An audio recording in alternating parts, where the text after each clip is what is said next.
WhatsApp ફરિયાદ સેવા બંધ છે। ટેકનિકલ કારણોસર વોટ્સએપ સેવા બંધ છે। હાલ ઈમેલ, ટ્વિટરના માધ્યમથી ફરિયાદ લેવામાં આવી રહી છે। 85% ફરિયાદ 155-303 નંબર પર થઈ રહી છે।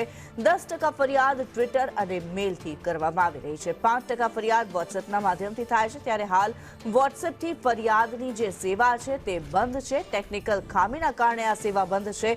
ટેકનિકલ ખામી દૂર થયા બાદ આ સર્વિસ ફરી ચાલુ કરવામાં આવશે। કશ્યપ જોશી વધુ વિગતો સાથે જોડાયેલા છે। કશ્યપ, એએમસીની ફરિયાદ વોટ્સએપ સેવા જે છે તે બંધ થઈ ચૂકી છે, શું માહિતી આ મામલે?